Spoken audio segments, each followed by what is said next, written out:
Frank. Frank? Frank Miller. Frank. Frank, it's us. It's the fans, Frank. Look, we need to have a chat. No, just sit down and listen for a minute or so. Just sit down. Because that's the only way this works. This is a webcam video. You can't interact. Look, we need to have a talk. It isn't about your recent track record. I don't even know anyone who bought Holy Terror, and the last memorable thing you did was the Spirit movie, which was only memorable for being a movie where Samuel L. Jackson says crazy things about eggs. Look, we get it. You're not omnipotent. You can't pull lightning out of your behind. Everybody's slumping or trying to do crazy things to boost sales. We get it. That's not really what concerns me. What concerns me is what you wrote on your blog. Quote, Occupy is nothing but a pack of louts, thieves, and rapists, an unruly mob fed by Woodstock-era nostalgia and putrid false righteousness. These clowns can do nothing but harm America. Rapists, Frank? Really? Rapists? You're referring to the Occupy Wall Street movement collectively as rapists and thieves. Really? You're going for that angle? You're really scraping the bottom of the barrel here. Oh, I see the nostalgia bit, and maybe you could have made an argument for the false righteousness angle, but you didn't. You didn't even stop there. You even referred to the Occupy Wall Street movement via a poop joke. Real classy rhetoric. Brilliant. The rest is a seething rant about terrorism and how we're at war with it. Then you mention Islamicism. I'm not quite sure what you mean here, because America, and New York in particular, have a lot of Muslims. They live here. They work here. A lot of them are Americans because they were born here. Islam has about 1.5 billion people as its followers. 1.5 billion people. It's about 22% of the globe, Frank. In terms of fan base, Islam looks like it's winning, buddy. And it has been popular for a long time. And it's going to be popular for far longer than you and I are alive. America, as you should know, is not at war with Islam.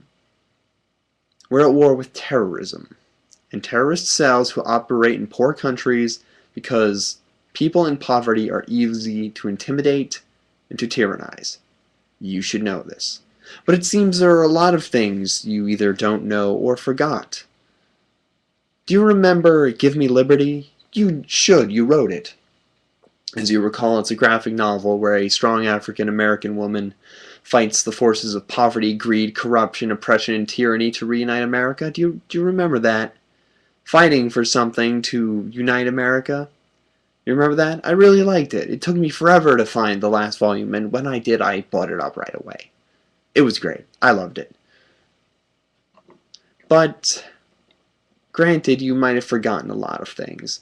Or maybe you've just been focusing on other things, considering the titles you've been working on the last few years. It seems you've put a lot of thought into the wars we've been fighting. Oh, the wars we've been fighting. Oh, no, I haven't been fighting them. I'm a coward and with a fear of death, and I don't like killing people, and I don't like wars in general. I don't like the idea of people dying in droves for other people's causes. Oh, have you been fighting them, Frank Miller? Oh, no, you haven't. That's not about what you were writing about on your blog. You were calling out the protesters, the 99% who don't like the idea that most of the country's wealth is in the hands of only 1% of the population, the wealthiest 1% of the population. They're not fighting to destroy America, Frank. These protesters, they're just protesting because they want somebody to help them. They want the corporations, banks, and the government to give the majority of the people in this country something to live off of instead of just the table scraps of the oh-so-very-rich. Is that so much? You seem to think it is. You seem to think they're all a bunch of, quote, losers who should, quote, go back to your mama's basement and play with your Lords of Warcraft. Firstly, Lords of Warcraft isn't even a thing. If you mean World of Warcraft, that's different. I don't even see how that plays into your rhetoric. Secondly, a lot of these people, well, probably a huge chunk of the population of the Occupy Wall Street movement and the Occupy movement in general, are themselves mothers who just want some monetary assurance or some monetary backup for themselves and their kids, so their kids can live a decent life. You don't want American kids starving, do you, Frank? Do you? Maybe you think we should all join the military and go fight terrorists overseas, while the wealthiest people stay back home and look after America's money. Is that what you want, Frank? Is that what you want? If you feel very strongly about it, maybe you should join the military and go fight. Oh, wait. You're not going to, because you're a 54-year-old comic writer who is living off the money you made from the public buying your comics and books. You're not a soldier, Frank. You're a writer. Go back to your word processor. Some people are busy protesting for what they believe in. Sincerely, the fans and myself, Josh. Thank you.